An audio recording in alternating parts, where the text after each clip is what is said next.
Diskaya na naman, ilang mga proyekto na hawak ng kumpanya ng tinaguriang King and Queen of Flood Control ang hindi umano mapakinabangan sa Zamboanga City. Inabando na raw kasi ang ilan sa mga ito. Ang iba naman, usad pagong ang trabaho.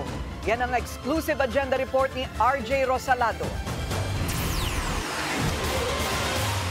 Tunog ng mga drilling machine ang maririnig sa gusaling ito, ang Zamboanga Convention Center sa Barangay Pasunangka. Sa kabila ng laki at lawak ng gusali, mapapansin na tila kakaunti lang ang nagtatrabaho dito.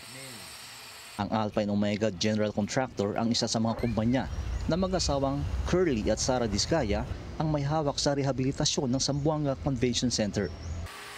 Higit 117 million pesos ang contract cost ng proyekto na sinimulan dapat noong December 3, 2024 at matatapos sana ngayong Oktubre.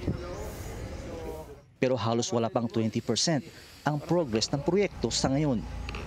Well, kung titingnan natin sa trabaho, yung output nila, talagang hindi. But isa din ito sa subject sa next dialogue namin.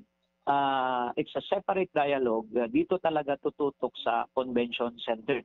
Kasi, alam mo, kasamang RJ, itong convention center ay pamamayari na ito ng city government. Ayon sa DPWH-9, Mayo nitong taon lang na umpisahan ang proyekto. Naglabas kasi sila ng work suspension order para kumuha at iproseso ang mga permit at clearance mula sa lokal na pamahalaan. Nagkaroon din daw ng joint inventory ng mga nakaimbak na mga materyales sa gusali na naging quarantine facility ng COVID patients. December 27, 2025 ang bagong contract expiration date ng proyekto. Pero dahil sa bagal ng trabaho, malabong matatapos ito sa itinakdang oras. Mula 2017 hanggang ngayong taon, aabot sa 8 proyekto ang hawak ng mga kumpanya ng Diskaya Couple sa Zamboanga City. Humigit kalahating bilyong piso ang total contract cost ng mga proyektong ito. 3 ang completed at isa naman ay na-terminate. Sa 4 na ongoing projects, 2 dito ay lumampas na sa contract expiration date. Pero hindi pa 100% completed. Isa na rito ang higit 95 million peso construction of detention tank and pumping station sa sentro ng lungsod na July 11, 2025 ang contract expiration date. Pero hanggang ngayon ay hindi pa rin tapos. Ano sa nagsugod? Ano sa rin nagsugod? Ito pa rin, last month sila nagkali niya. Last month lang? Oo.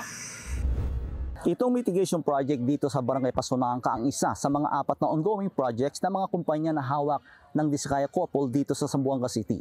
Pero ayon sa isang mataas na opisyal ng DPWH-9, isa rin ito sa mga proyekto na iti-terminate ang kontrata kasunod ng investigasyon sa mga flood control projects. Ayon naman kay Zamboanga City Councilor Dan Vicente, chairperson ng Committee on Public Works, humiling na sila sa Independent Commission for Infrastructure para imbestigahan din ang mga proyektong hawak ng Diskaya Couple sa Zamboanga City. Importante sa mga Zamboangueños ang mga proyektong ito dahil halos taon-taon ding lumulubog sa baha ang ilan sa mga barangay sa lungsod. Para sa Agenda, RJ Rosalado, Bilyonaryo News Channel, Zamboanga City.